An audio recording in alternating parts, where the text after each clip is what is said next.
itu perkenalkan kami dari kelompok 13 ingin mempresentasikan hasil diskusi kami dalam mata kuliah bisnis internasional yang materi pada hari ini itu uh, Financial Management in the International Business.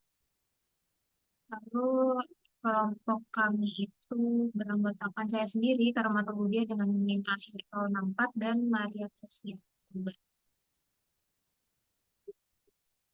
Nah, lanjut di materi yang pertama, yaitu ada investment decision, di mana investment decision atau keputusan investasi ini dalam bisnis internasional itu melibatkan pertimbangan lokasi, budaya, dan risiko politik serta ekonomi di negara tujuan. Nah, contoh dari keputusan investasi dalam bisnis internasional ini itu menggunakan teknik capital budgeting untuk memperkirakan aliran kas, risiko, dan biaya yang mungkin terjadi selama masa proyek. Lalu juga ada teknik capital budgeting, seperti yang sudah disampaikan tadi. eh, Teknik capital budgeting itu memanfaatkan aliran kas proyek untuk menghitung nilai value, nilai sekarang bersih, atau net present value. Nah, tantangan dari teknik capital budgeting sendiri ini itu ada dua, yaitu yang pertama eh, perbedaan aliran kas antara proyek dan induk perusahaan, lalu yang kedua ada risiko politik dan ekonomi termasuk fluktuasi mata uang. Lalu ada financing decision. Yang pertama itu ada sumber pendanaan, di mana perusahaan multinasional ini tuh harus memilih antara pendanaan dari pasar modal global atau pinjaman lokal. Yang kedua itu ada keuntungan dari financing financing decision dari sumber pendanaan ini, yaitu pasar modal global seringkali menawarkan biaya modal yang lebih rendah dibandingkan pasar domestik.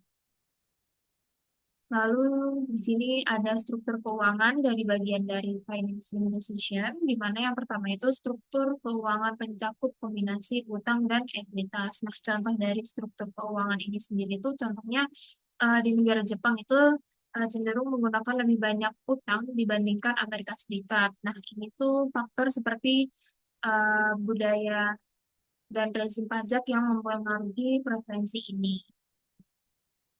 Lalu yang ketiga dalam financing decision itu ada faktor risiko, yaitu yang pertama kebijakan pemerintah setempat dapat mempengaruhi biaya modal. Lalu strategi dari faktor risiko ini itu bisa menggunakan pinjaman lokal jika mata uang lokal itu diprediksi akan terdepresiasi.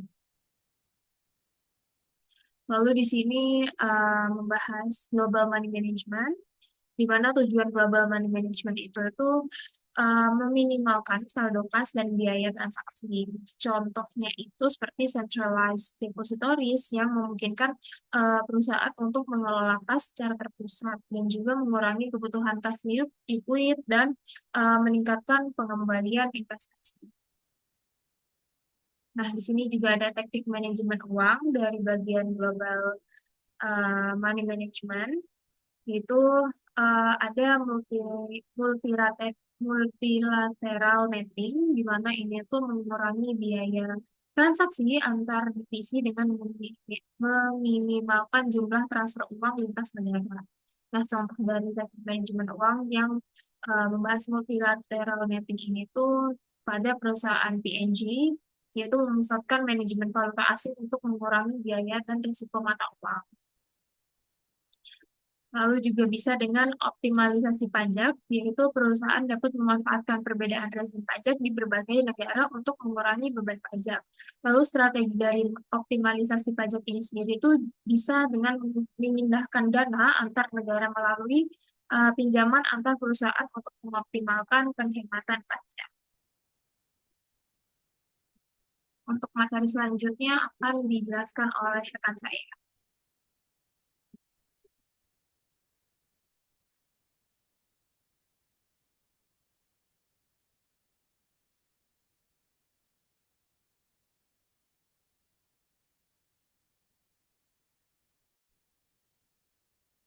Baik, terima kasih atas kesempatannya. Untuk materi yang selanjutnya itu kita membahas mengenai moving money across border, yang mana moving money across border itu merupakan mengirim uang antar negara melibatkan berbagai metode dan regulasi yang memfasilitasi transfer dana antara individu, bisnis, dan pemerintah.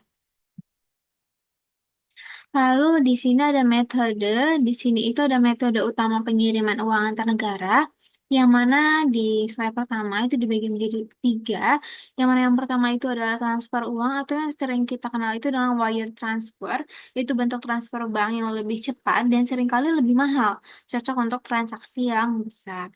Lalu yang kedua itu transfer bank yang sering kita dengar sekali. Nah, transfer bank itu melibatkan transfer elektronik antara rekening bank, umumnya aman, tetapi transfer bank itu bisa lambat dan mungkin dikenakan biaya. Lalu ada MTO, mungkin di sini teman-teman belum begitu familiar dengan MTO. Jadi MTO itu digunakan oleh perusahaan seperti perusahaan MoneyGram yang mengkhususkan diri dalam transfer uang dengan cepat dan seringkali tanpa memerlukan rekening bank dari pengirim atau penerima. Lalu slide yang kedua itu metode yang keempat adalah transfer peer-to-peer yang mana itu layanan seperti PayPal dan Venmo memungkinkan transfer langsung antara individu biasanya dengan biaya yang rendah. Lalu ada uang seluler atau mobile money. Ini sangat populer di pasar negara berkembang memungkinkan pengguna itu untuk mengirim dan menerima dana melalui perangkat seluler. Lalu untuk yang keenam itu ada cryptocurrency. Ini sering banget kita dengar yaitu cryptocurrency itu merupakan penawaran transfer yang cepat dan berpotensi biaya rendah tanpa perantara perbankan tradisional. Lalu di sini ada pertimbangan regulasi, di mana pertimbangan regulasi itu didasarkan menjadi tiga bagian, yaitu berdasarkan persyaratan deklarasi, lalu yang kedua ada biaya transaksi, dan yang ketiga itu adalah manajemen uang terpusat. Lalu di sini ada inovasi dalam pembayaran lintas batas, yang mana yang pertama itu merupakan jaringan SWIFT. Nah, jaringan SWIFT itu merupakan sistem yang banyak digunakan untuk transfer bank internasional yang aman, memfasilitasi komunikasi antara bank di seluruh dunia. Lalu ada teknologi buku besar terdistribusi, yang mana di sini inovasi seperti Xrapid itu menunjukkan potensi untuk mengurangi biaya secara signifikan dibanding dengan metode tradisional. Lalu untuk yang selanjutnya itu adalah perbankan terbuka, di mana penyedia pihak ketiga itu untuk mengakses data bank guna menciptakan produk keuangan baru. Lalu di sini ada teknik for global money manajemen, yang mana yang pertama itu merupakan transfer pricing. Nah, apa sih transfer pricing itu? Transfer pricing itu menetapkan harga untuk barang atau jasa yang diperdagangkan antara anak perusahaan di berbagai negara. Lalu yang kedua, pengelolaan pajak ini memanfaatkan tax havens untuk meminimalkan beban pajak. Lalu ada manajemen risiko mata uang asing, di mana perusahaan ini menggunakan strategi untuk mengurangi risiko fluktuasi nilai tukar seperti hedging atau pengelolaan eksposur mata uang secara strategis. Lalu yang keempat itu adalah optimasi pajak tidak langsung, yang mana perusahaan ini dapat mengelola pajak seperti VAT atau GST dengan memanfaatkan teknologi untuk otomatisasi proses pajak. Lalu untuk yang selanjutnya itu adalah cash pooling dan netting, di mana teknik ini mengintegrasikan dan mengelola dana dari berbagai anak perusahaan untuk meningkatkan efisiensi, likuiditas, dan mengurangi kebutuhan pinjaman eksternal. Lalu untuk yang selanjutnya itu adalah penggunaan teknologi dan vintage. Sosiolusi berbasis teknologi itu seperti platform pembayaran digital dan sistem pelaporan otomatis. Yang mana di sini membantu perusahaan menangani transaksi internasional dengan lebih cepat, hemat biaya, dan akurat. Nah, di sini ada materi yang selanjutnya itu mengenai managing foreign exchange risk. Itu yang dibagi menjadi tiga, yaitu yang pertama resiko transaksi, yang mana resiko transaksi ini terjadi ketika perusahaan memiliki eksposur akibat transaksi tertentu, seperti pembayaran impor atau penerimaan ekspor dalam mata uang asing. Lalu yang kedua itu adalah risiko translasi, yang mana di sini berkaitan dengan konversi laporan keuangan perusahaan multinasional ke dalam mata uang domestik.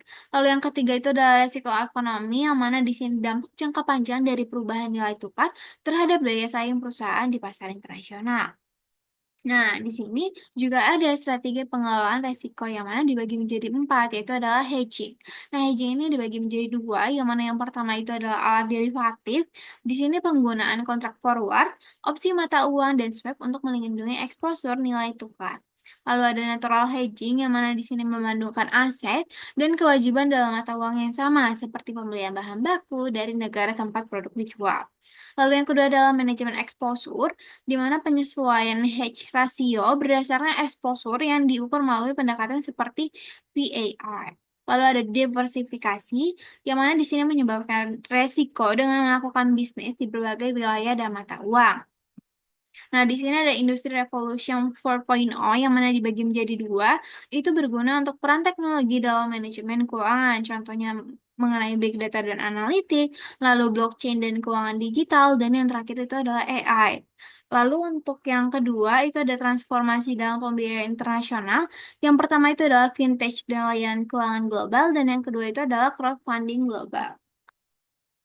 Sekian presentasi dari kelompok kami. Mohon maaf apabila ada salah kata. Terima kasih.